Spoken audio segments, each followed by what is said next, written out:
Bueno, señores, estamos de vuelta con Matinal y yo creo que hay un sector importantísimo, que es el sector agropecuario del país, que en la pandemia recobra además una importancia vital. Y tenemos con nosotros al ingeniero Fernando Durán, que es el administrador del Banco Agrícola de la República Dominicana, y que dentro de las acciones que está llevando el gobierno, justamente ha habido una inyección de capital allí para ver cómo relanzamos el sector. Fernando, 5.000 millones. 5.000 millones. Bueno, a tasa cero. Para ser asignados a tasa cero. Sí, bueno, un placer estar aquí y compartir con ustedes esta mañana las ideas que tenemos y la disposición que ha tenido el señor presidente de la República, Luis Abinader, de hacer disponible para el sector agropecuario, para la recuperación del sector agropecuario, un programa, un fondo de 5.000 millones de pesos a tasa cero. O sea, eso es un aporte probablemente pocas veces visto en los esfuerzos hacia el sector agropecuario, que tendrá y que ha de tener un gran impacto. Fernando, en medio de la pandemia y el cambio de gobierno, todo gobierno viene con una idea renovadora de cambiar lo que hay. El sector agrícola de República Dominicana parece mostrar cierta fortaleza en el sentido de que muchas áreas han estado produciendo más o menos bien, se han estado introduciendo variedades, se han estado exportando algunas cosas, pero evidentemente dicen que nunca nada es tan bueno que no se pueda cambiar y que no se puedan transformar. ¿Cuál es la idea que el gobierno tiene de transformar el sector agropecuario del país? Es decir, ¿cómo lo ve dentro de la economía? Sí, mira, una de las realidades de la agricultura y de la economía relacionada con todo el sistema alimentario del mundo, que es una de las economías más importantes y de mayor responsabilidad en términos económicos, en términos sociales, en términos del desarrollo, es justamente que París le llama el oro verde. Claro, claro. Y mientras más avances se logran, uno de los sectores y una de las actividades económicas que más requiere tecnología y que más requiere conocimiento y aplicación de la ciencia es la agricultura. Contrario a lo que puede pensar mucha gente. Una de las áreas económicas que más requiere aplicación de conocimiento de la biología, de la informática, de la química, porque todos esos productos químicos que se aplican, y en sentido de la mecánica, todos los procesos de mecanización de la agricultura. Medio ambiente, o sea que de la ecología, todas esas cosas requieren. Y mucha gente se pregunta, ¿por qué Estados Unidos, el mayor productor agrícola del mundo, con la más alta productividad del mundo, también es uno de los países que más invierte en investigación agrícola? Bueno, porque si uno se queda donde está, ¿verdad? Entonces se retrasa. La única manera que tú puedes ser un precursor, que tú puedes estar en la delantera, es si tú te mantienes invirtiendo en conocimiento, en desarrollar conocimiento para aplicárselo. Entonces, esa es una de las cosas que el país tiene que ponerle atención. Los grandes desafíos de cara al futuro de la agricultura, hay un instituto norteamericano, el Instituto para los Recursos del Futuro, que ha estimado que en los próximos 25 o 30 años el mundo tiene que duplicar la cantidad de alimentos que produce. O sea, la demanda de alimentos y sobre todo con tres características, o vamos a decirlo de esta manera. En la medida que las sociedades se hacen más ricas, como está sucediendo con los países asiáticos, China, la India, Indonesia, todos esos países con grandes poblaciones, en la medida que esos países se hacen más ricos, demandan productos alimenticios, pero con tres características diferentes a las de ahora. Primero, más derivados cárnicos, más derivados lácteos y más frutales. Entonces, y otra característica de la sociedad de la civilización actual. Y más orgánico. A eso me iba a referir. Una de las características de la civilización actual también es que está requiriendo productos con hay una mayor conciencia de la inocuidad de los alimentos, de la calidad de los alimentos, ¿verdad? Entonces eso obliga también que haya una necesidad de desarrollar tecnologías que sean amigables con el ambiente. En el caso de la República Dominicana, ya con los 5.000 millones dispuesto por el presidente Luis Abinader, han acudido de manera masiva los productores a buscar ese acero tasa, esos préstamos, y cuáles renglones, o sea, cuáles sectores han acudido más, con más necesidad a buscar esos préstamos. Claro, hay un gran entusiasmo en el sector pecuario con ese programa. El presidente lo concibió en el marco de las dificultades que ha planteado la pandemia. O sea, es un programa de respuesta a una situación de dificultad que está viviendo todos los sectores económicos. Entonces, una manera de contrarrestar los efectos es justamente, no es un programa permanente, es un programa con un tiempo limitado coyuntural para responder a una necesidad de presente. Cuando se agoten, hasta ahí llegó. Bueno, con esas características, el banco tiene una cartera de préstamos que supera los 30.000 millones de pesos, que lo está prestando de manera continua, pero este programa, que nosotros esperamos desembolsarlo en 6 meses, nosotros esperamos que en los próximos 6 meses esos 5.000 millones de pesos estén totalmente desembolsados. ¿Cuál es la tasa regular a la que presta el banco? El banco presta generalmente a 8%, para productores normalmente. Es decir, que cuando se acaben los 5.000... Sí, los programas continúan. Bueno, entonces, ¿cuáles son los sectores que más están? Bueno, nosotros hemos puesto, porque el objetivo también es impactar sobre todo en el pequeño productor, y hemos puesto que un 60% de estos fondos deben de ir a productores con menos de 200 tareas, que son la gran mayoría de productores del país. Reforma agraria. Sí, reforma agraria, también pequeños productores. Una de las características del campo dominicano es que hay un gran fraccionamiento de la propiedad de la tierra. Más del 85% de las propiedades agrícolas son de menos de 200 tareas. Pequeños propietarios, y el promedio anda alrededor de las 60 tareas. ¿Sí? Socialmente eso parece bueno.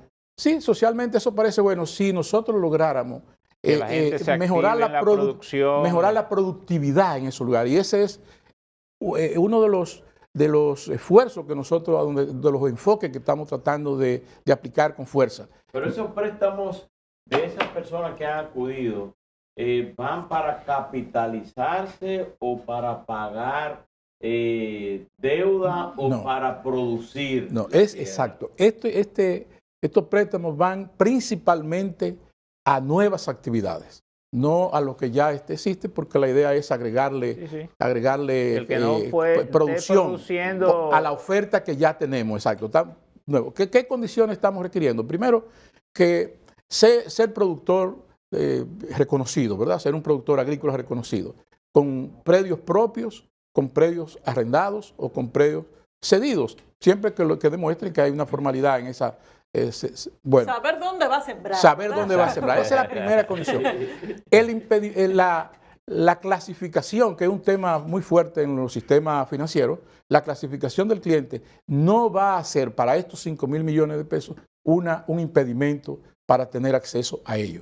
Nosotros vamos a tratar de que un productor que tenga una clasificación de crédito mala, pero que ha sido por razones climáticas, ha sido por problemas de mercado, por dificultades propias de la naturaleza o del negocio, no se vea impedido de acceder a los préstamos. Pero ¿qué significa esa clasificación? ¿La clasificación crediticia regular que tiene todo el mundo o hay algún parámetro especial? No, el Banco Agrícola también está sujeto a las normas de la Superintendencia de Bancos.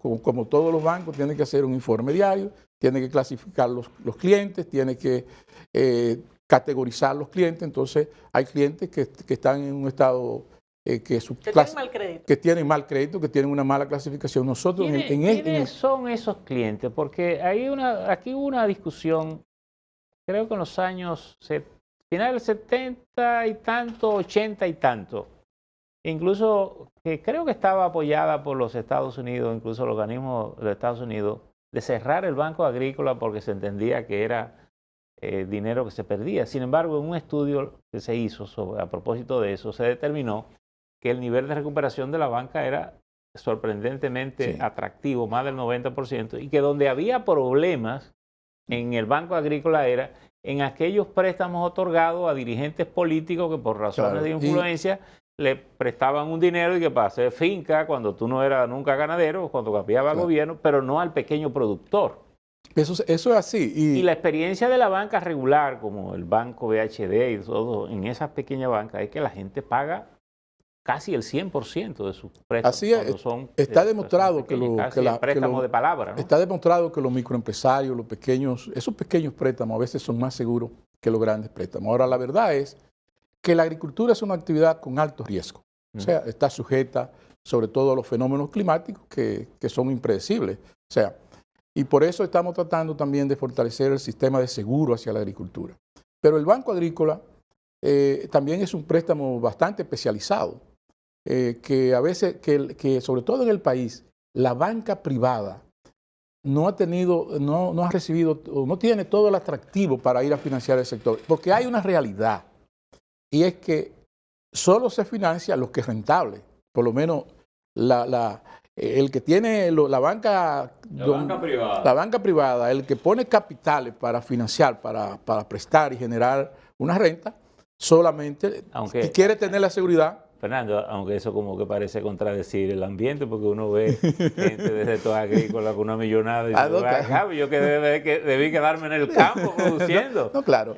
No, ese es otro tema que podríamos hablar mucho, pero yo creo que también se ha usado mucho el hecho de que estamos en un sector sensible, socialmente hablando, porque produce alimentos y produce divisa y todo eso. Entonces, se aprovechan de eso muchos productores, ¿verdad? Que uno lo ve, y pasa en el caso de los bananeros, pasa en el caso de los invernaderos, mucha gente que a pesar de que el negocio está yendo bien, pero a pesar de eso siempre están reclamando apoyos especiales. Fernando, pero bueno. Pero fíjate una cosa interesante. Aquí hemos estado casi siempre nada más pensando en producir lo que consumimos. Y una agricultura, mencionaba por ejemplo Estados Unidos, el mayor granero del mundo, sí. Estratégicamente lo tiene Estados Unidos no solo como economía. Solo a China le exporta 14.000 millones de dólares en soya. Por ejemplo, nosotros somos exportadores de aguacate al mercado estadounidense. Sí. Somos exportadores de bananos al mercado europeo y parte norteamericano. No sé, poco Estados Unidos, ese es un tema que... Pero también hay una cosa atractiva, los japoneses no producen el cacao, pero dicen que el cacao dominicano es una materia prima excelente para hacer chocolates exquisiteces que luego se lo compramos ellos en exquisiteces. Por tanto, la agricultura dominicana parecería no solo pensar en producir los bienes, sino en transformar esos bienes, claro, en esa agroindustria que es lo que le pone valor a la agricultura. Mira, ese es el siguiente desafío que tiene la agricultura dominicana, o sea, agregarle valor. Nosotros tenemos que pasar de ser un país exportador de materia prima, de bienes primarios, a tratar de ser un país ya que hace procesos, ¿verdad? Eso que tú dices, por ejemplo, nosotros somos un país, la cepa, la genética del cacao dominicano tiene un reconocimiento mundial extraordinario, y hay toda una historia detrás de eso, de 2 o 3 siglos atrás, cuando de donde se trajeron las primeras plantas de cacao, y de verdad que está muy bien posicionado. Nosotros estamos buscando recursos para seguir ampliando, apoyando ese sector, el desarrollo de ese sector que tiene mucho potencial. Hay una gran demanda, hay una gran posibilidad de... ¿Pero tiene el gobierno la visión de hacer eso? Sí, nosotros la tenemos totalmente. Nosotros estamos en contacto en este momento incluso con miembros de la bolsa de Estados Unidos, pensando cómo captar recursos para invertir focalizado al sector cacao. El presidente ha hecho, en el poco tiempo que tiene en este mes, ha hecho 2 grandes comisiones. Y ya hemos tenido 2 grandes reuniones. Una para impulsar el sector tabacalero. Ustedes han visto que nos hemos estado reuniendo. De Santiago, sí. En Santiago nos reunimos y yo voy esta tarde. Ese es un renglón de exportación importante. Y voy esta tarde a Tamboril a reunirme con un grupo de productores, porque una de las cosas que le agrega mucho valor al precio del tabaco, en el caso de los pequeños productores, es el curado, es el secado del tabaco. Cuando el tabaco se seca en malas condiciones, en ranchos abiertos, la brisa y cuando, la forma como se cosecha. Lo seca mucho. Lo seca mucho y se rompe mucho la hoja. El valor de la hoja depende de que esté suave, de que esté entera, para que pueda... Y la otra gran comisión que ha hecho el presidente es para los bananeros. Esa la preside el ministro de Agricultura y estamos analizando todo un paquete de apoyo que va desde la construcción de la presa de Amina, de la construcción de la presa de Amina, todo el tema de la electrificación, porque los bananeros dependen mucho del bombeo del agua del río Yaque, entonces ese Yaque que va en ese trayecto desde Mao hasta Montecristi. Bueno, a lo largo de toda esa franja del río es que está la gran producción de banano del país. Entonces, todo eso, la mayoría de esa agua se bombea de manera muy costosa, con gasoil. El Yaque va desde Santiago hasta Dajabón. Exacto, ya la producción de banano empieza desde Villa González hasta Manzanillos, está toda esa franja a ambos lados del río. Bueno, nosotros tenemos que mejorar todo eso. Hay un problema, la agricultura dominicana tiene un problema de productividad. Mientras nuestros competidores internacionales están produciendo 3 cajas por semana por tarea de banano, nosotros estamos en promedio de 1.27 cajas por tarea de banano. O sea que necesitamos mejorar significativamente para darle sostenibilidad. Hay una parte que me gustaría tocar y es el hecho de que durante la pandemia muchos productores no han podido cosechar o producir, pero tienen préstamos con el Banco Agrícola. ¿Cómo manejar esa parte? ¿No habrá amnistía o habrá alguna flexibilización para el pago o una reinserción del préstamo? Sí, no, el Banco Agrícola ha sido muy consciente de esa situación que viven los productores. Una de las cosas que yo he estado haciendo todos estos días mucho, ¿verdad?, es justamente firmar prórrogas de préstamos para adecuarlo a la nueva situación y permitirle a los productores que no caigan en una situación de mora que le dificulte su clasificación. Eso lo estamos ayudando a que eso... ¿Y cuántos productores están en esa situación? Yo no sé exactamente cuánto, pero sí todas las agencias están dándole seguimiento, todas las agencias del banco, que son 64 en todo el país. El banco tiene 64, 32 oficinas sucursales y unas 32 agencias distribuidas por todo el país. La única provincia donde el banco no tiene una agencia, y ya el presidente visitó Pedernales, y una de las cosas que inmediatamente se comprometió y que nosotros ya estamos trabajando y ya hemos abierto de alguna manera en la gobernación el servicio de las finanzas del banco, porque estaba cerrado en Pedernales y ya estamos trabajando en eso. Pero sí, lo que tú dices, nosotros estamos conscientes de que los productores agropecuarios han estado pasando por una situación en términos de los mercados, en términos de las exportaciones, se han visto mucho afectadas porque nosotros dependemos mucho, primero, del consumo de los turistas, sobre todo de las frutas y vegetales, depende mucho de los turistas y también de los aviones que llegan al país, que transportan entonces hacia Europa. Y la realidad que tienen ahora es que el 1 de octubre abrirán el turismo, o sea, muchos hoteles van a abrir sus puertas, quizás no con la gran cantidad de turistas que uno quisiera, pero se supone que van a estar abiertos y van a necesitar productos. Claro, esa es parte del encadenamiento que se produce entre el turismo y la agricultura, un encadenamiento muy importante para el sector, ¿verdad? Todo eso es lo que es la producción de... Pero parecería que en la pandemia lo que se dejó de consumir en el turismo, el gobierno, el Estado, entró a ser un consumidor amplio por los programas sociales. Por los programas sociales. Y aún se mantiene. Sí, eso se mantiene. Y parecería que eso ha ayudado. ¿Pero qué proporción de la producción nacional podemos estimar que se destina a los hoteles? La verdad es que hay productores que se especializan fundamentalmente para suplir los hoteles. A suplir los hoteles. Hay productores, muchos de los productos de los invernaderos se usan en los invernaderos.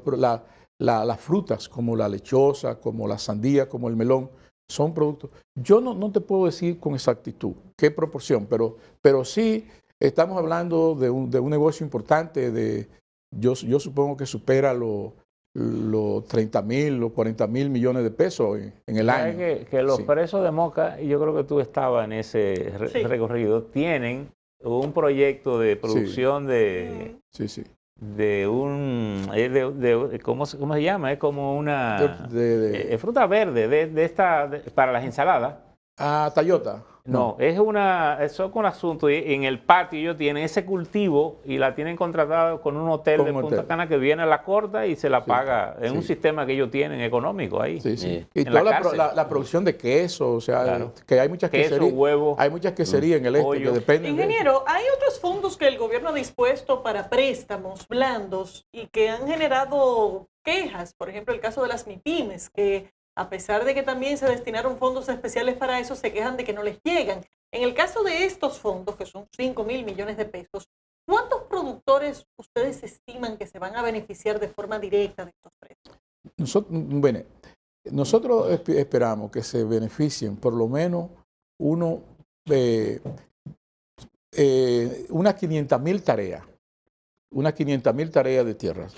Que si nosotros distribuimos esas 500, unos 25, 30.000 productores de manera directa, ¿verdad? Que se beneficien con esto. Eso es más o menos el estimado que tenemos. Nosotros estimamos que... esto basado en los costos de hacer producir una tarea de tierra que andará mucho, sobre todo la agricultura, de producción de víveres, de producción de frutos menores, ¿verdad? Que invierten alrededor de 5.000 pesos por tarea, 3.000 pesos por tarea. Una producción, la habichuela, por ejemplo, no sé, alrededor de 3.000 pesos, 3.500 pesos por tarea, que es uno de las áreas, de las actividades que vamos a apoyar mucho en San Juan de la Maguana ahora. Y esa es mi siguiente pregunta, ¿se va a priorizar algún tipo de producto? Sí, esa es una pregunta muy importante. Nosotros hemos diseñado de que cada provincia del país reciba una proporción de estos préstamos, por lo menos unos 200 millones de pesos llegue a cada provincia. Porque además de un apoyo directo al sistema alimentario del país, nosotros también, y el presidente ve este programa como un programa dinamizador de la economía rural. La economía rural ha estado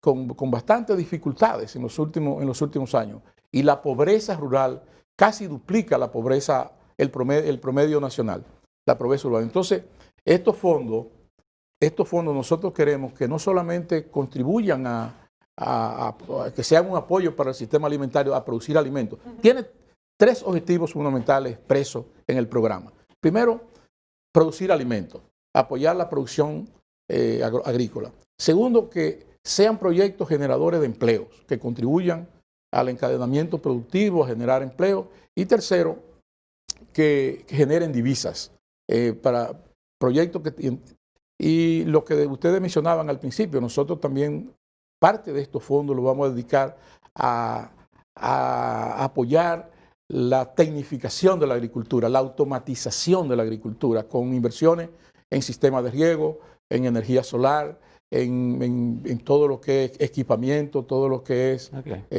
todas esas cosas. Ingeniero, para darle 200 millones a cada provincia, usted necesitaría 1.400 millones de pesos más, porque le darían 6.400. No, yo estoy diciendo, hay provincias... Hay unas que llevan más. Hay unas que llevan más, sí. Dependiendo también del tamaño, de la producción y de la actividad. Pero la idea es que a cada provincia le toque... Ahora, que a propósito de la pregunta de Laura, se me ocurre preguntarle a usted, ¿el país tiene estudios de más o menos qué parte de la población vive de la agricultura?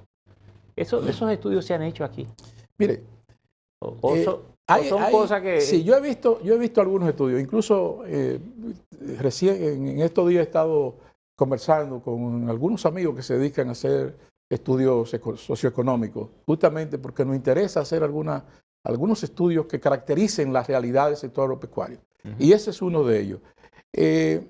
Los estudios que yo he visto es que aquí hay un 65%, o alrededor de alguien me decía, no, es 75% de los municipios del país, su actividad económica principal es la agricultura. O alrededor de un 75% de los municipios. Y uno lo puede identificar.